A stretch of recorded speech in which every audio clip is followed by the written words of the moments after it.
This conversation has left me feeling like Morgan Freeman at the end of Seven, where he's like, so-and-so said, the world is a good place and worth fighting for. I believe the second part.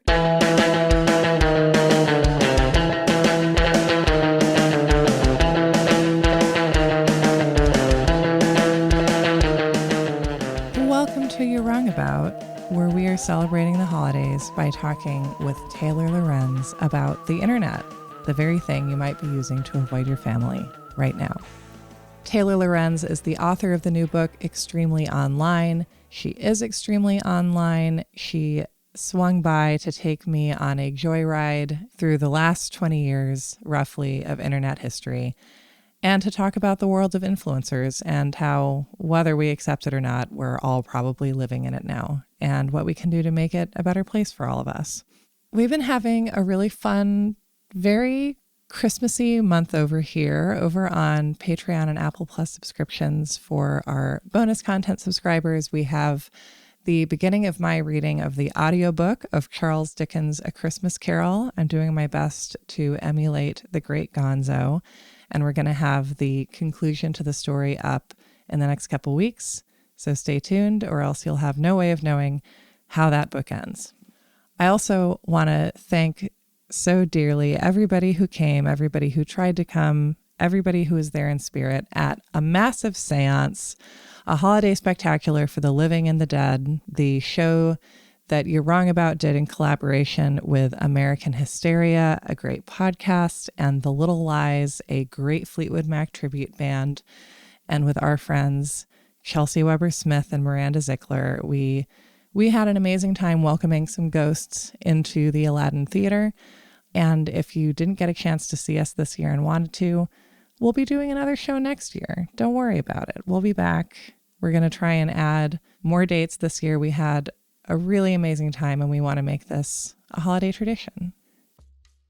And that's enough from me. Here's your episode. I hope you enjoy it. I hope you're doing self-care. I hope you're doing whatever you need to do to find some inner peace and tranquility, and find the joy and the quiet in this very strange time we are all sharing together.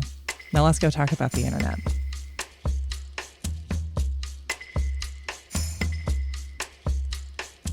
Welcome to You're Wrong About, the podcast where we are internet historians as well as historians on the internet. And with me today is Taylor Lorenz. Taylor, hello. Hi, thank you for having me.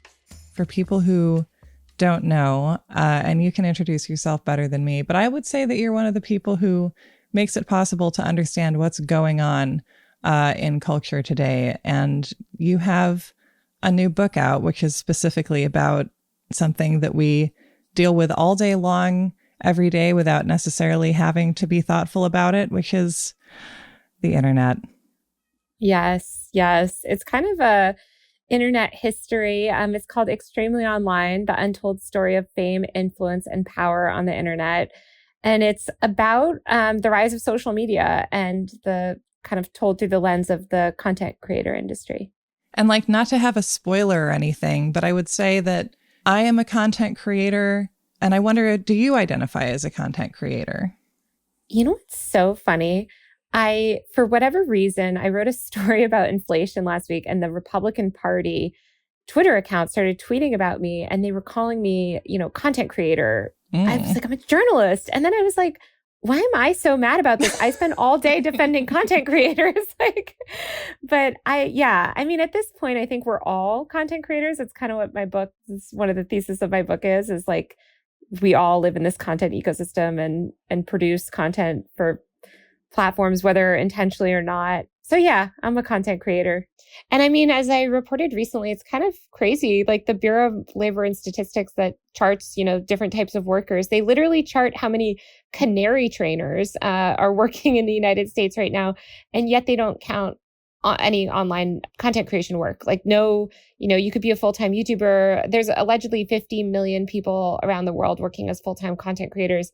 In the US, we don't capture any of that data. So we actually have no idea how big the labor market is. We just created this entirely new class of worker, basically, in the past 15 to 20 years, with no labor protections, even in children working in this industry, and we're not even tracking it. So it's kind of crazy. It really is. And it feels like the kind of thing that can continue to exist as a labor rights sinkhole because we can convince people that it's frivolous, which goes to my ongoing concern about the treatment of reality TV performers who are also content creators of a sort. But I mean, I would love to get just a sharper definition of this term so we can all start on the same page, maybe starting with where do we start in internet history? Because this is something that it's hard to even remember to me in day-to-day life was ever not with us. And yet you and I can both remember that time very well, in fact. Yeah. Well, as I argue in my book, I mean, I think a huge reason people have such negative associations with the words content creator or influencer is just straight up misogyny. Like when you scratch the surface and you're like, well, why don't you, and a lot of it ends up being, well, these are just women taking selfies and it's not real work. And, there's a lot of that tied up in it and a lot of misogyny tied up in the rise of this sort of industry. The words content creator don't emerge until the 2010s, really, with YouTube coining the term creator for YouTubers really around 2011. But prior to that, there wasn't really a good word. These people were called often bloggers, if they were blogging, or celebrities. Oh, boy. Or elebs. I love these words that you can see people trying out and you're like, that's never going to take off. And indeed it doesn't. It's not. But it was kind of this way of talking about internet attention in the aughts. And you really saw the concept of content creation emerge and the sort of beginnings of this industry around the turn of the millennium.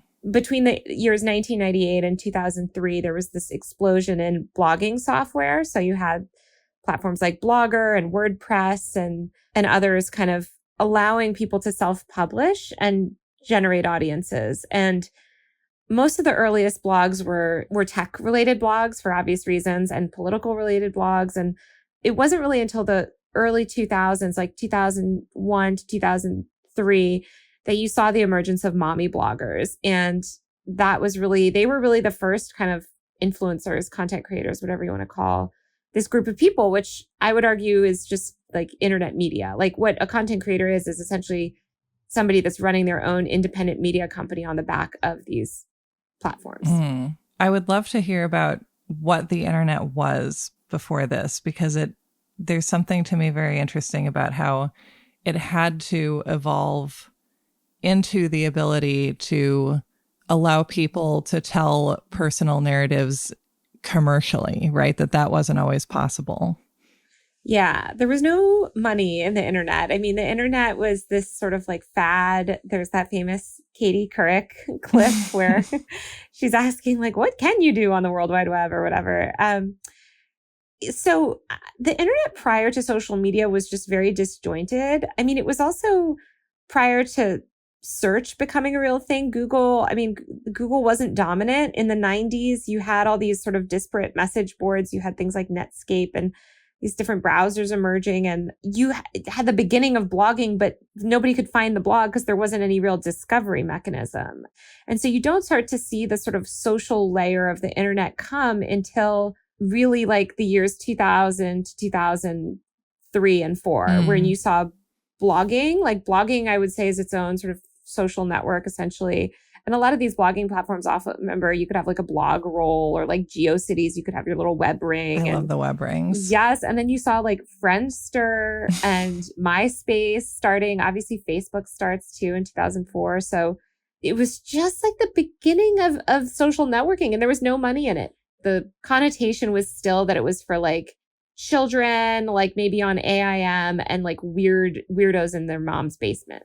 I'll tell you an early kind of sort of blogging internet experience I had, which was that when I was in high school, my friends and I naturally were obsessed with America's Next Top Model, which I think started airing in 2002, 2003-ish, something like that. And in the first season, a lot of people are going to remember this, there was a contestant named Elise Sewell who was in a relationship with one of the Shins. She was dating a Shin.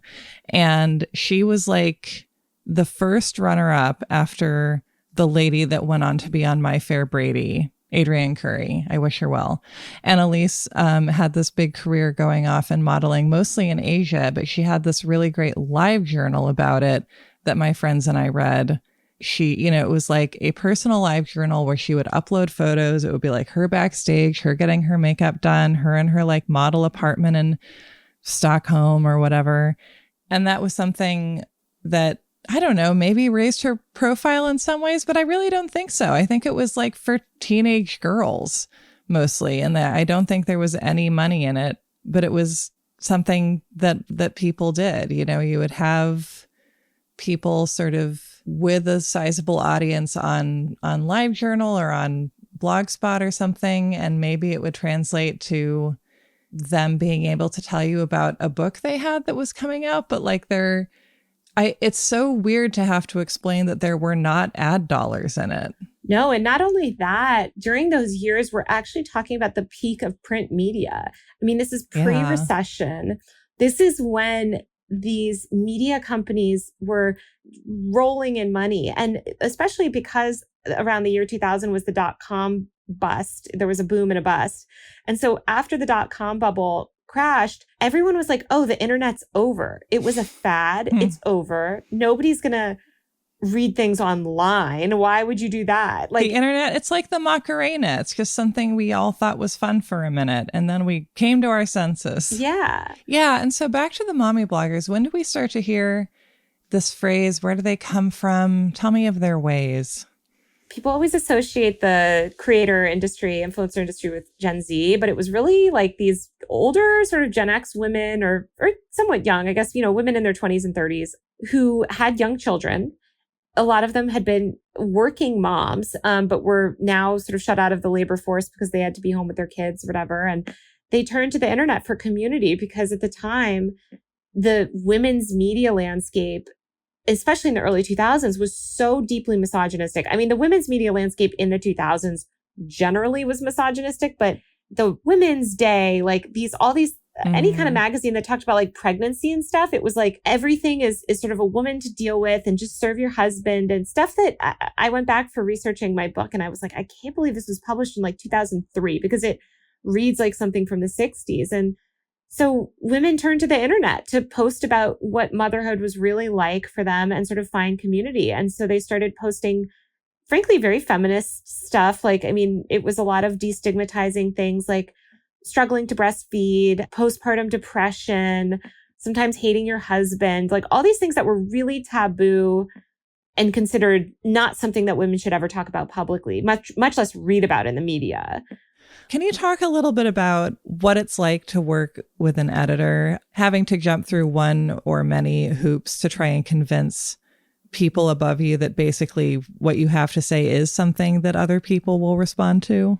I mean, it's hard. And I interned at a fashion magazine in the mid-aughts, and I saw it firsthand of like just there's a lot of corporate interests at play in corporate media. And corporate media, and I say this is somebody that works in corporate media now, it's never going to advocate for anything progressive because their business model is built on catering to big brands that don't want controversy. They don't want women talking about messy things like, having to wear diapers after you give birth or whatever. Like they want a lot of like sort of sanitized content. I mean, we see this struggle online now with women's media companies sort of struggling to, or brands not wanting to advertise near feminist content.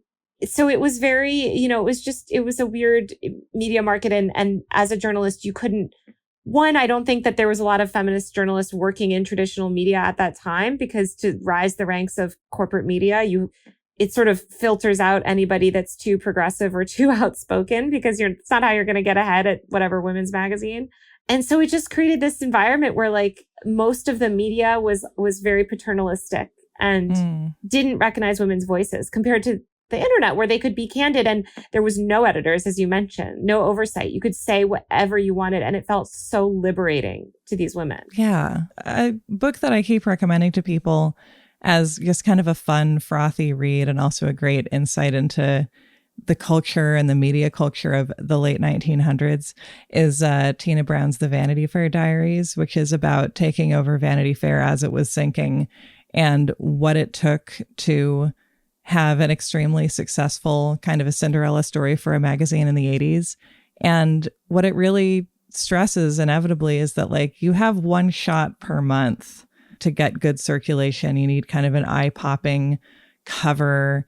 You need a mix of material that in this case covers kind of the high and the low, but has to sort of all, it's like putting together an album or at least a mixtape every month. Like there has to be some sort of coherency and connection between what you're doing and sort of the, you know, what space are you occupying as a publication?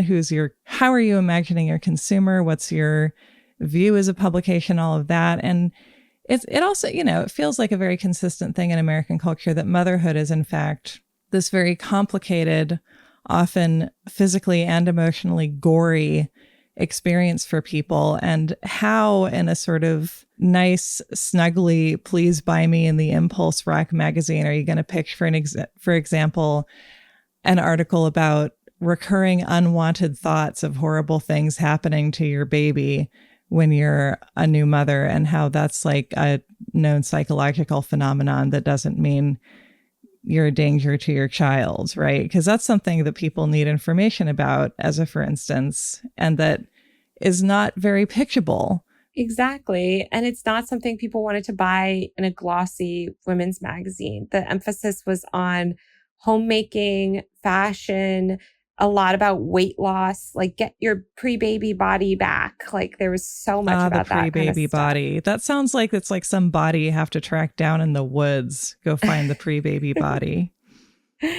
It makes sense that people were kind of rebelling against that. And I think the reason these women got such rabid, large audiences so quickly is because they were destigmatizing a lot of stuff. They also talked a lot about stuff that was never written about really publicly in these magazines as well, for obvious reasons, but about addiction struggles and mental health challenges and just tough things that were sort of never considered in the public sphere. It was always, these are things that women should deal with privately, or, oh, your family struggles, or you want to divorce your husband. That's your private business. That shouldn't be in the public sphere. And blogs really took a lot of things that were previously in the private realm and made them into topics of public conversation, which was very positive at the time. There wasn't very much coverage, so it was a lot of direct source material, and I relied extremely heavily on the Internet Archive, which archived a lot of these blogs. And there wasn't that much about the mothers other than the really toxic media coverage at the time, which just like villainized these women. And the subtext of every article is just like, how dare they talk about themselves and who decided that they were important, you know? The need to blame a woman for even things that seem fine, I guess, is always interesting. I totally agree. All of these social platforms that sort of prey on that like fundamental human desire for connection. Mm. And that's what we get from the content creators that we really love, is like connection and a feeling of connection or camaraderie or a community of people that are, you know, like-minded or interested in the same thing. And I think it's gone off the rails now because everything is so warped by profit and algorithms. Mm-hmm. But especially back then, I read a lot of live journals. Like I spent a lot of time in online chat rooms and stuff. And I think it's just the internet has always been a tool for connecting people. That's sort of the whole point of the internet. Mm. And it's got the word net in it, you know?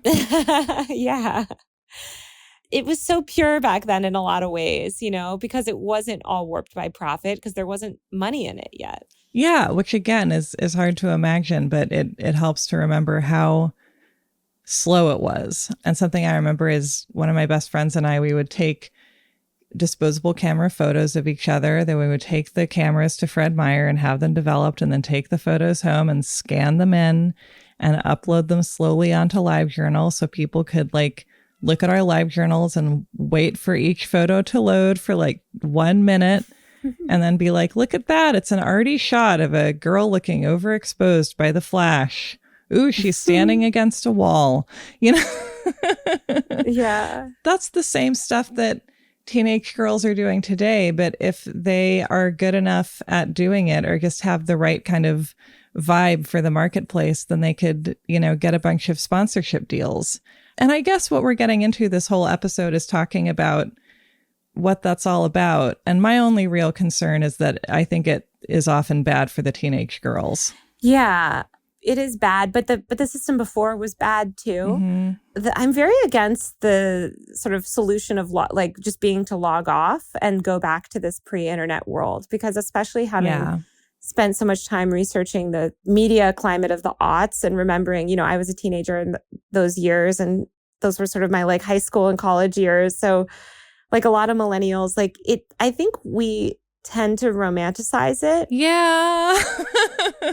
It was isolating. I mean, I remember before I found Tumblr, like Tumblr was really like where I found my community like later on. And I remember the first day that I was on Tumblr, I stayed on it until I literally couldn't keep my eyes open anymore. And I was like, oh my God, I feel so less alone. Like I had felt so alone. And, you know, it was like that experience of like finding other people that we didn't have. Like before the internet, you were so defined by your physical reality and like the people around you, like physically determined. And if you were cool or not, or what you were interested in, it was a lot. It was hard for people, and especially kind of people that were maybe a little bit not as mainstream, or, you know. Yeah. I mean, we as a culture, I personally give the internet a lot of shit, and fairly, but right. Like we also have to point out, what does it offer? And it does feel to me to some extent like the legislation that is meant to stop kids and adolescents from encountering images and ideas about queerness or about transness or about gender that are true or liberating for them. Like in my optimistic moments, I like to think of that as a panicked response to a social wave that's only inevitably going to get bigger and bigger. And it feels like technology and the internet have accelerated all of that. I totally agree. And I think it's scary because I think now another group that embraced the internet very early was the far right. Yeah. And we can really see that.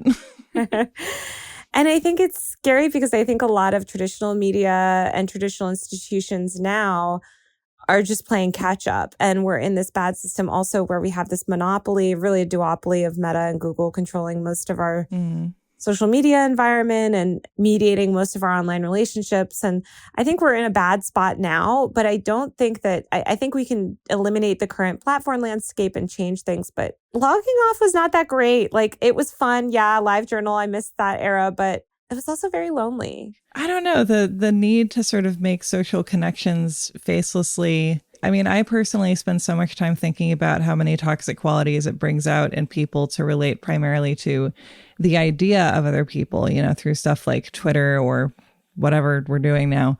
It does bring up so much negativity, but also it really does allow people in so many other ways to be more transparent and to sort of share the parts of themselves that they couldn't share before we had this capacity technologically. And yeah, I appreciate this conversation is good. I feel like we need to give the internet some credit. Well, I'm an eternal optimist, which people always disagree with me on, but I'm always like, it could get better. We could make it better, just to be clear. Like we're in a bad spot, but it could get better. I don't know that it will, but it could. We got to try. Yeah, so we have the mommy bloggers. I wonder, is there maybe like a passage that you would be interested in reading to express sort of the vitriol that these women inspire? Because I do think there's really, as we cover frequently on this show, something very timeless about whatever that is. Yeah, let me find. There was this moment in 2004 when Heather Armstrong is kind of one of the most famous mommy bloggers, put banner ads, not even sponsored content, just like a banner at the top of her blog, because at this point it had become a full-time job for her blogging. And she just needed a little bit of money because she was a mom and needed to support her family. In 2004, Armstrong decided to run ads on Deuce.com. That was what her blog was called. She explained to her readers that generating income from the site would help with her family's financial pressures. Quote, "I've considered taking a job outside the home," she wrote, "but that would mean that I would probably have to give up this website. I don't possess the juggling skills to raise a baby, work full-time, and maintain the amount of writing that I have done here." Despite Armstrong's trepidation and candor, her post received a tidal wave of backlash, with comments so cruel she had to block them. Fans were really pissed, she later told Vox. They screamed, "Who do you think you are?" She said to the New York Times, what made you important enough to make money on your website? Tech and media blogs were already running ads, of course, but when mothers started doing it, people became blind with rage. Armstrong was up against age-old stereotypes about women's work, and it was gauche for women to bring up money into conversations about the labor they performed. Mommy bloggers were to be, first and foremost, mothers. Even though nearly every top mommy blogger worked on their blog full-time, they and their audience appeared to internalize negative stereotypes about the economic value of the work they were doing as women. Maybe the idea that that isn't worth money, which is kind of palpably not true, just from, the perspective that we bring to any other kind of media, is really not about that, and is just about the idea that women shouldn't say things. Yeah. And I think when women take control of their own stories, or they define their own narratives about their lives, there's backlash to it. I mean, even today, I think it's funny to look back at mommy bloggers, because I think when you talk about them today, people think of them in the context of these like family YouTube channels. And it was so different. Blogging was such a different medium. Like you said, like many of these blogs didn't have pictures. Most of them were pseudonymous. And what was considered so radical and oversharing, which I hate that word, but most of it was just like, damn it, I'm so sick of making breakfast for my kids sometimes. Mm-hmm. And people were just like, whoa. What? Yeah. What is this woman saying? She's really outspoken. And it's like, what? Right. Just reading it now, you're like 20 years later, it seems quaint. Imagine if you could see what it's like to read any news article now, right? Where like, especially on a mobile device, where like, when you're reading an article and like for every 6 inches you can scroll, there's 6 inches of an ad, and it's for the same thing. And often it'll like start playing like a video at full volume without you asking it to, so you're like trying to read, just like find out what happened in Congress, and it's like, happy Honda days if you purchase before, and you're just like given this experience of extreme sensory overwhelm kind of unavoidably by trying to stay up to date on current events sometimes, or God forbid, get a recipe. I don't blame the people who write the recipe blogs. I know they have to make a really long preamble for SEO. I blame the system. It's not their fault, but it's still annoying. That's the headline. It's not their fault, still annoying. I wonder if you would agree with the analysis, because this is what occurs to me, that like the candidness that was possible in the mommy blog era, and the sort of the ability to be open and talk about the sort of grimier realities of parenthood, is now because of, the gradual incursion of ads onto more and more of the content that we see, because then, and this is kind of on the decline in a way too, but the family vlog era basically seems to have taken place in an environment where you, by that point, couldn't admit to anything that was potentially unflattering to you, because then, you might lose your sponsorship from Tide or whoever. Yeah. It eventually got very corporate, really around the 2010s. Like, Instagram launched in 2010, Pinterest launched in 2011. Some of the earliest YouTube channels like Shay Carl were sort of family-oriented channels. But it wasn't until that sort of like first half of the 2010s when we started to enter into this more aspirational period of social media. And as you said, advertisers gained more control almost, or like veto control over like what people could share of their lives. And it goes back to the problem that plagued magazines and plagues corporate media to this day, which is like these brand safety concerns. It's like, oh, we want to advertise on this great feminist website, but not too feminist there, we got to sell things. Not feminist enough that it'll make people not buy the things that we need to convince them to buy. Yeah. And I talk also, just about sort of like these women and how they navigated that. And a lot of women just dropped out. I mean, most of those women ended up going into like corporate careers or going back to work after their kids were older, or just, gave up. They didn't want to pivot to video and pivot to photos and stuff. And then you have people like Ree Drummond, who pioneer woman who went all in and became big all over the internet and has a Netflix show and cooking line. And, so there are those women that are from that era that are still around today as massive lifestyle influencers. God, it's almost like The Godfather. These poor women were really hung out to dry. And despite it all, I think, really transformed the media landscape. When do we have the pivot to video era? I'm going to guess this is around 2010. Yeah. Well, the first content house was in 2009. Oh, boy. Called The Station, which was about, I think it was 9 or 10 YouTubers. They had a big collab channel and house in Venice Beach, which is very funny again, because people associate content houses with Gen Z. And I think it's because Gen Z grew up with this culture. But the first content house was Gen Xer YouTubers. So that's so lovely. Well, and arguably the first content house was in the real world, you know, so it is a very, I would say, like a very Gen X thing. And there's Andy Warhol's The Factory. I actually talk about Eric. Yeah.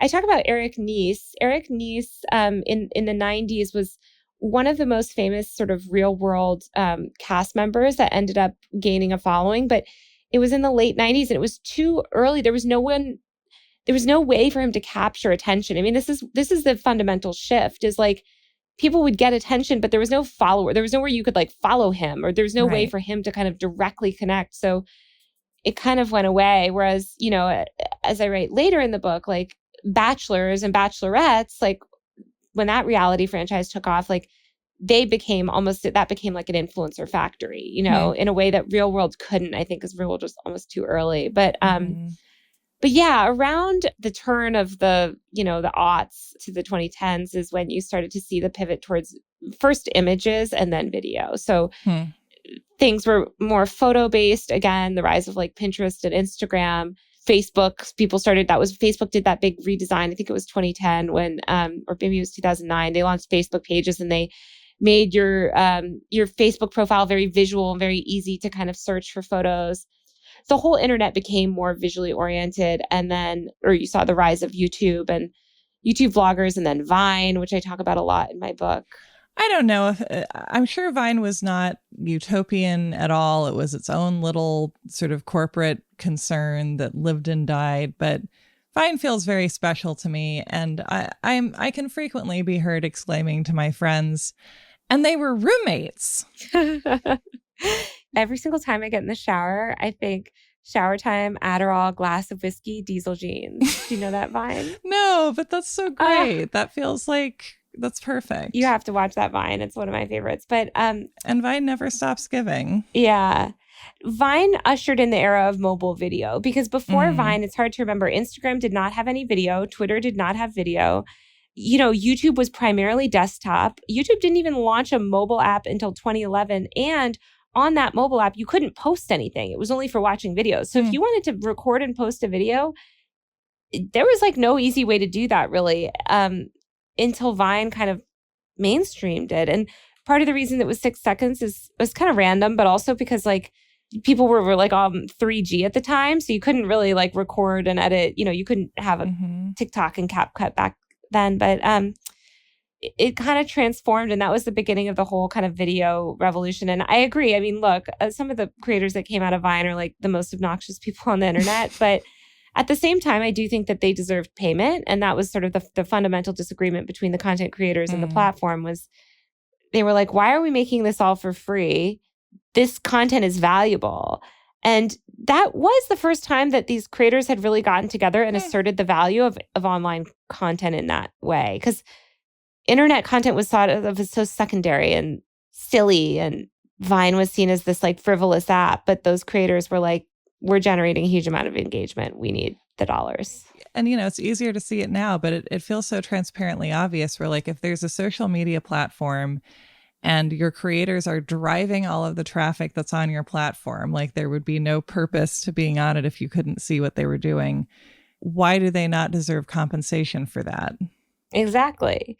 But the norms weren't there. Right. Most content creators back then were very platform specific because they didn't realize that any of these platforms could go away. Like none of the platforms had gone away. So if you were like a big Instagrammer, you're just like, oh, I'm really big on Instagram, or really big on Pinterest, or really big on YouTube or whatever. There wasn't this notion of like cross-platform creators in the same way. And so it wasn't until Vine died in 2016 that you started to see the birth, and really 2015 too, because a lot of creators knew the writing was on the wall, of these multi-platform content creators. And that happened right as the marketers started to pour a ton of money into the industry in around 2015. And so that's where the word influencer started to arise, because creator at the time was still synonymous with YouTube. So people wouldn't call themselves creators if they were on other platforms other than YouTube. So they define themselves by the platform. So they would be Viner, Instagrammer, YouNower, whatever, once they started to be forced to become multi-platform, they kind of embraced the term influencer because it was platform agnostic and it was the preferred term of the marketing industry for content creators. I mean, influencer marketing has been a thing for decades in the marketing industry. And it essentially just means like giving money to sort of key opinion leaders in whatever realm that you're trying to sway people in, whatever influencers. And I talk about this notion of connector moms, which is what they called like mom influencers, basically before the internet, before social media. Moms. Influencer is a term that the marketing industry applied to content creators in the mid 2015s because there was no other platform agnostic word. You started to see people call themselves influencers, and especially with the rise of Instagram, when a lot of the sponsored content dollars in that era went to Instagram. So that's when people started to sort of understand this concept of the Instagram influencer. And I think because it was a female dominated industry and this entire content creator industry was built by mostly women, I think that's also why the word influencer has all these negative connotations. Yeah. Because people think of, when you say the word influencer, people think of, like narcissistic woman, a beautiful woman. And it's like, well, what is that woman doing? She's running her own media company. Even if she's a lifestyle influencer, she's shooting, editing content, producing written contents, writing scripts, negotiating ad deals. Like she's running her own media company. She's a content creator. Within the concept of the influencer, and I think that it is true that like for so many people, like the mental image you get without even summoning it is like a marketably attractive, young, probably white woman wearing a straw hat, like on a beach in Greece or something.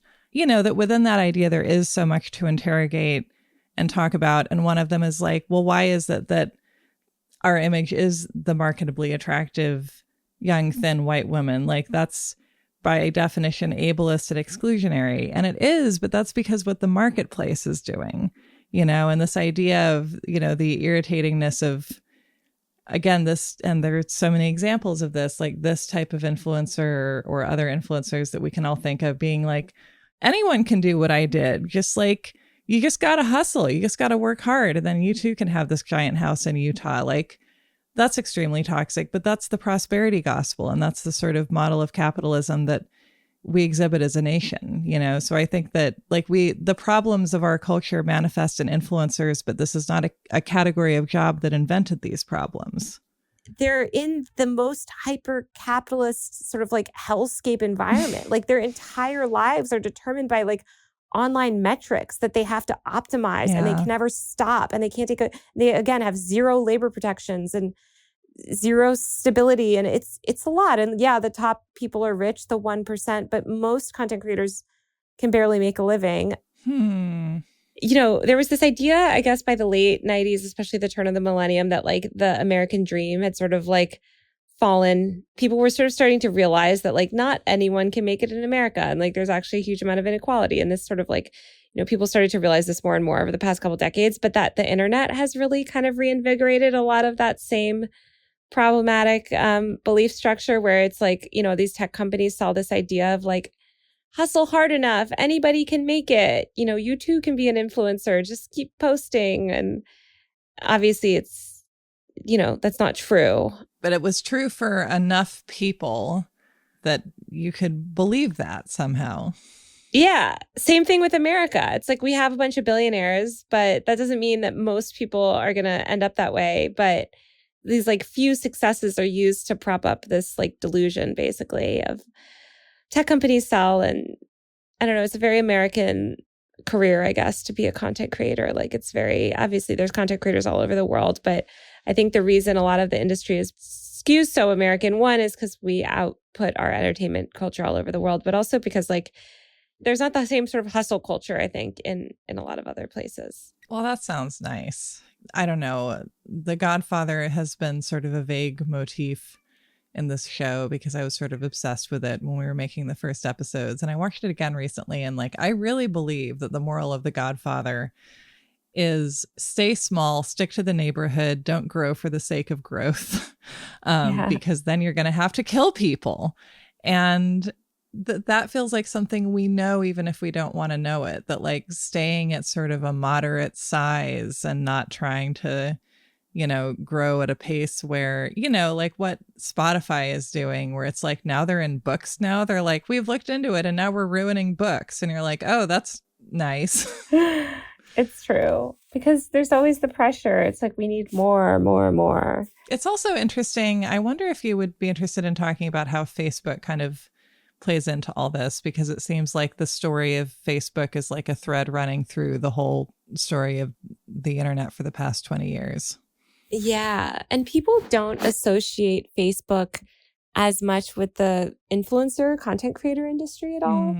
And I think that's a mistake.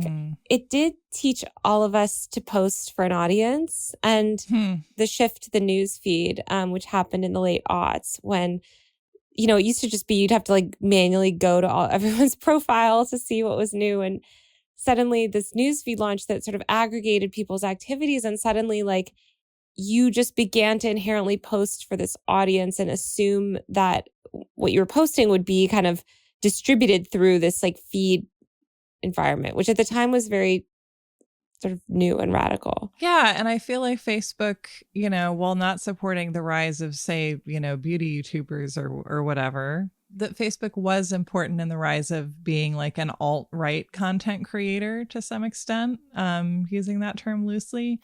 Eventually, yeah. Eventually, I mean, I think like eventually like Facebook video gave rise to a lot of people like Dan Bongino and stuff. But initially, like the Facebook of the 2000s, it was a reaction against MySpace. Like MySpace had this like fame-driven model of social media that actually is almost identical to TikTok. Like the way that MySpace was positioning itself in their marketing documents is so similar to what TikTok became, which is really crazy. But Facebook was this like gateway platform where it was like, don't worry about getting thousands of friends. Don't worry about promoting your band. Like, come here. We have a cap on how many friends you can have. I forgot about the friend cap. Was it like 600 or something like that? It's been at 5,000 for a while, but I think it started much lower. Yeah, initially. I'm thinking of it because I never brushed up against it, but I remember being in college, and I might be totally wrong, but I feel like it could have been in the hundreds, because they were like, how could you possibly know that many people?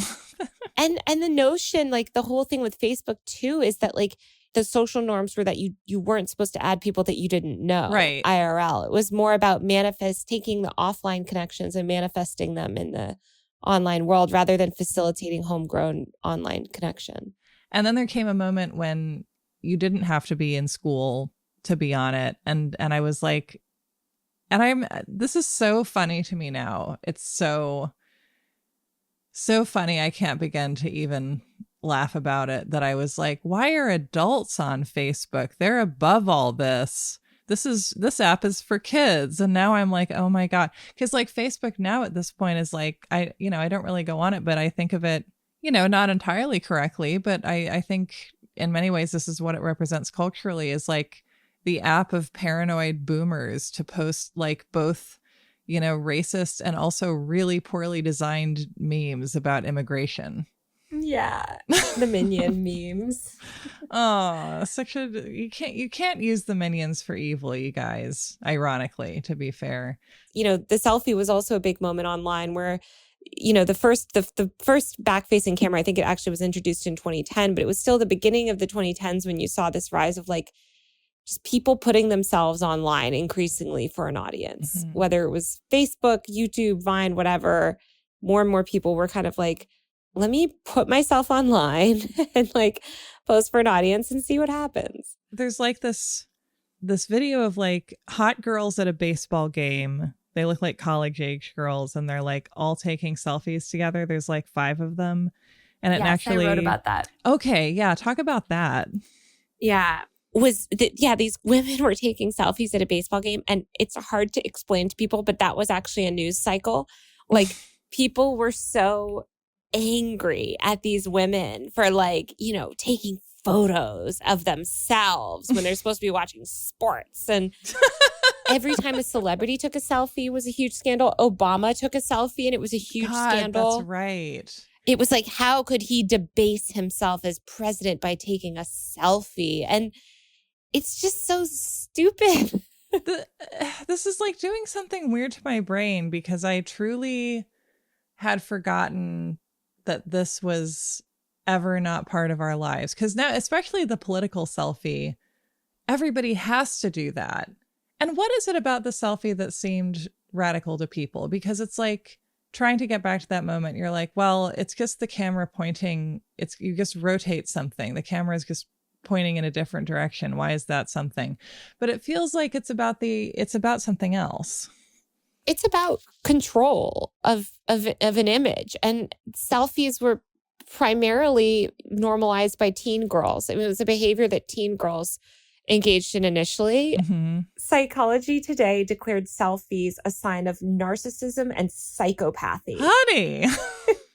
Selfies were blamed for destroying the environment, ruining relationships. They were called the downfall of society.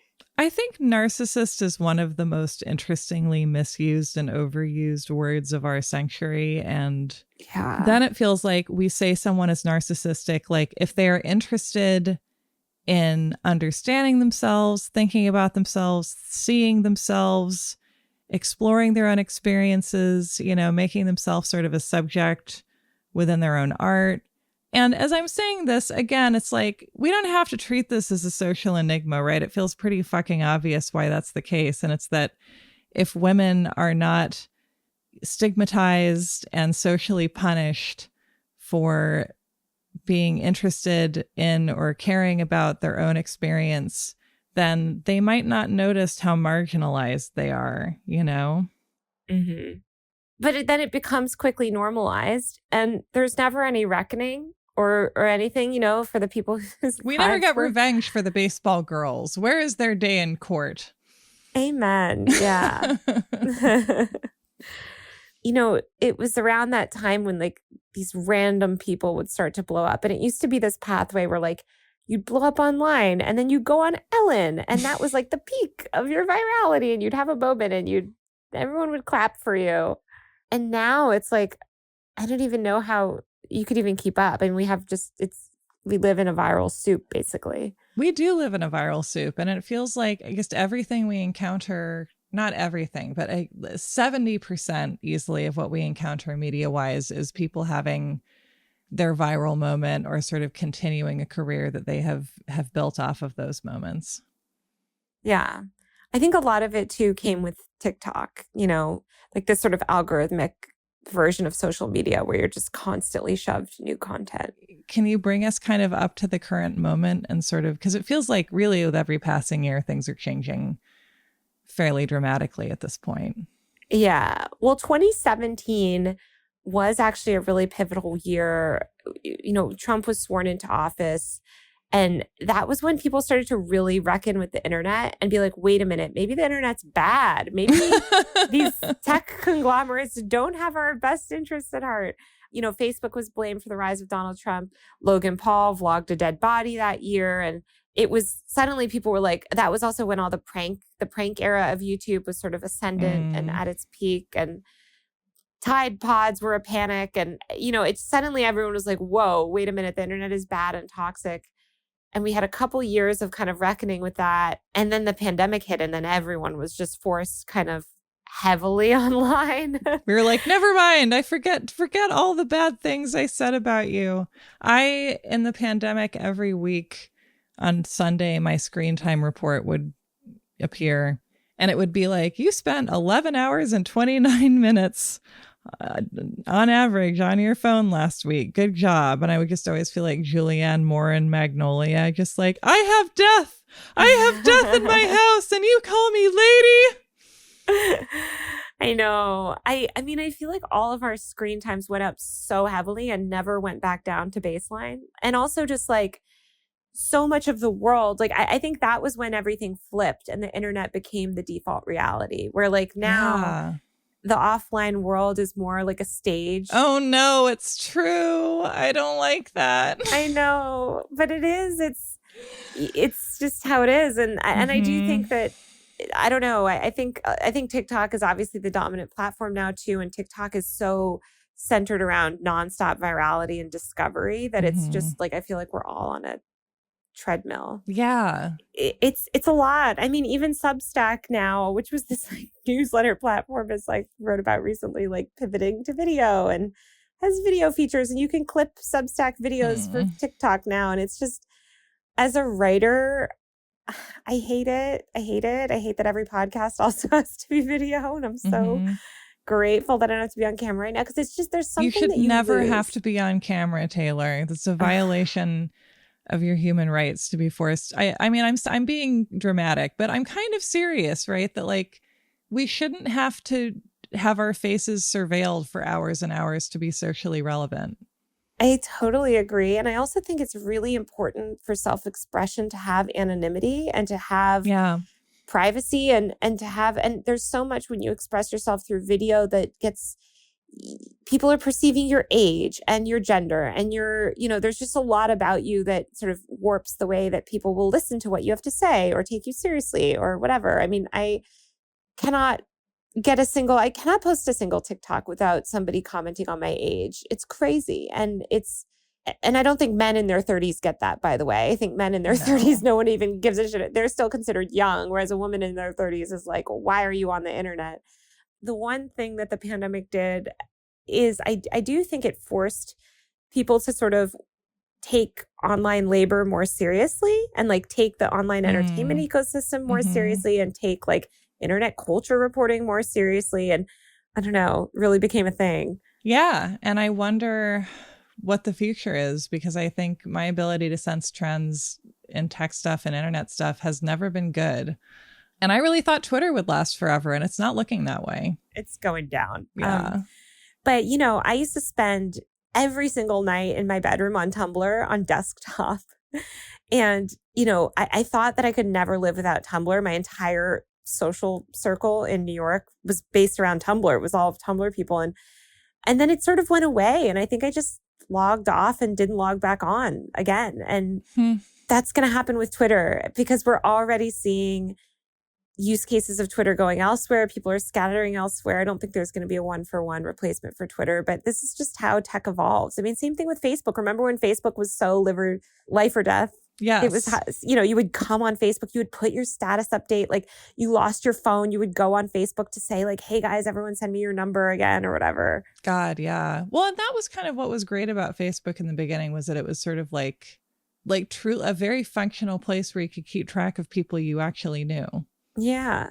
The nature of these social platforms is that they're very ephemeral, and a lot of them facilitate a type of connection that's relevant at that time and then quickly becomes stale or normalized. And we move on to the next thing. And we're living more and more in the internet world. And I think that, soon we're not going to have phones. It's all going to be in our brains, or we're going to wear it on our wrists, or we're going to have an Iron Man desktop helmet or something.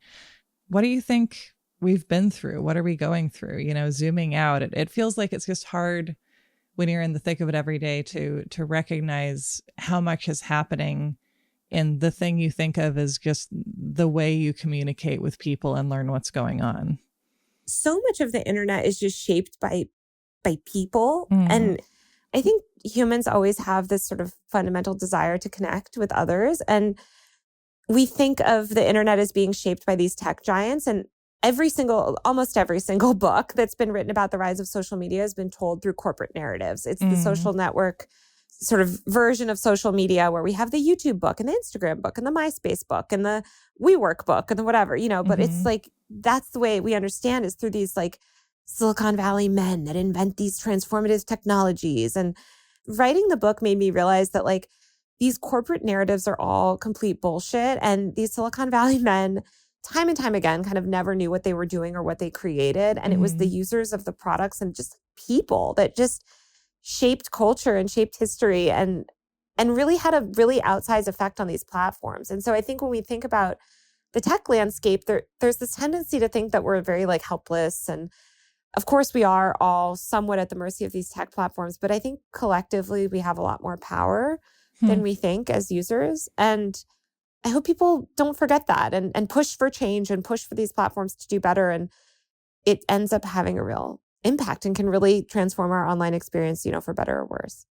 Yeah, that all of these alleged geniuses have fundamentally misunderstood at the outset what people are going to use this technology for, and then continue misunderstanding what people actually use it for, even when they have a lot of evidence in front of them.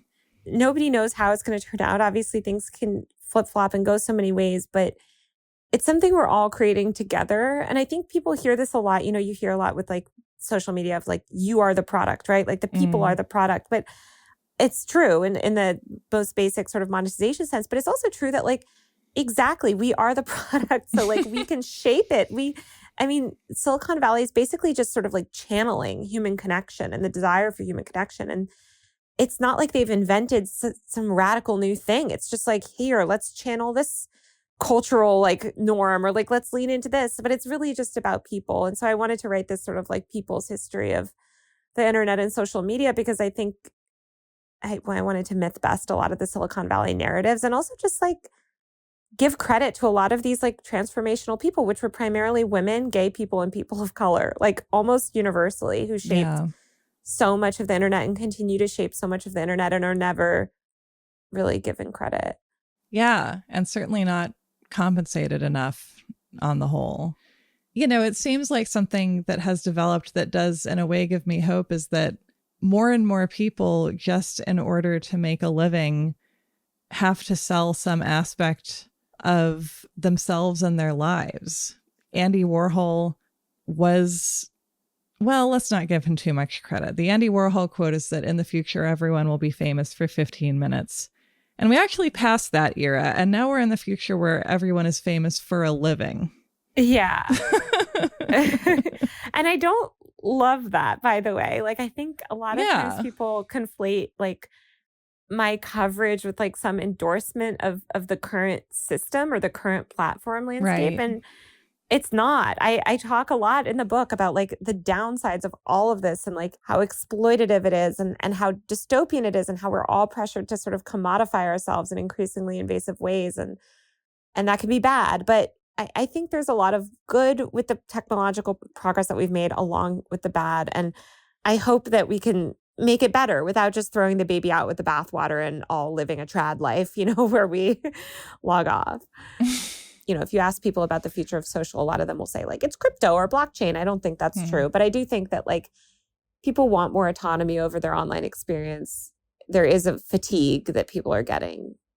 The internet has given more people the chance to benefit directly from their labor than any other time in history. And I really believe that to be true. And yes, there's, we've obliterated a lot of the old gatekeepers, and that's amazing. I mean, the barrier to entry for so much has been lowered because of the internet in a really positive way. Of course, I think in a lot of ways, the tech companies are the new gatekeepers in the sense that they control distribution for a lot of people. But I mean, look, you're seeing, one big trend, especially that is happening, is this notion of direct connection, where you're seeing a lot more people building audiences on Patreon and Substack and Discord groups, and basically working outside the bounds of algorithms, or they'll use algorithms for like maybe some discovery, but they'll funnel people into ways of directly connecting, whether that's building an email list or building a way to sort of mass text or mass message your audience. Like, it's direct connection, which is what everyone wants. It's connection. God, it is. Yeah. And the internet, I think, remains so powerful as a means of offering that. This conversation has left me feeling like Morgan Freeman at the end of Seven, where he's like, so-and-so said, the world is a good place and worth fighting for. I believe the second part. And that was a terrible Morgan Freeman impression, but that like it is so tempting to like theatrically claim to like brush off your hands and be like, I'm done with the internet. I don't care anymore. The internet's over. Leave me alone. Like I say every day. But the fact that it is such an unavoidable place for so many people means that we have to fight for it. Exactly. Let's collectively fight for it too, because collectively we all have a lot of power and say over the landscape, the internet world that we've all created, and we're all sort of collectively creating every day together. And let's not let it be run by these billionaires that just want to mine us all for profit. Let's take back a little bit more control of our internet spaces and push for better internet and the sort of core value of the internet. I think when a lot of us think back about the promise of the internet, like it is still there, and we are still so early. We're so early. It's barely been 2 decades. God, that's true. Yeah, we can't give up on it at this point. Yeah. You are Taylor Lorenz. Your book is extremely online. I feel like you're doing exciting stuff all the time. Is there anything else that you're up to you want to share with people? Okay, you can follow me anywhere online, but I'm on TikTok, YouTube, and Instagram just at Taylor Lorenz. I have a newsletter, taylorlorenz.substack.com. Please follow me and reach out. Thank you so much for being extremely online. You know, we can complain about the internet, but it's the place where we go to find each other, and I'm happy to find you there. I know. I found you through the internet, so. Thank you, internet. Thank you for this conversation. I know you helped. Thank you.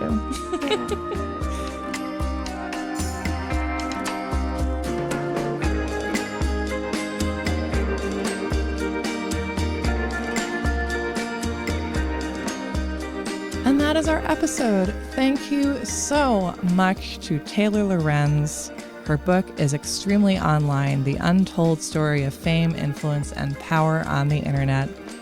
Buy it at your local bookseller. Check it out from your local library. Ask for it as a gift. Thank you, as always, to Carolyn Kendrick for editing and for producing. Thank you to Carolyn. Thank you to you for listening. Keep an eye out for the exciting conclusion of A Christmas Carol on Patreon and Apple Plus subscriptions. Take care of yourselves. We love you. We're so happy that we are getting through this year together. We're doing a really great job. And we will see you in a couple of weeks.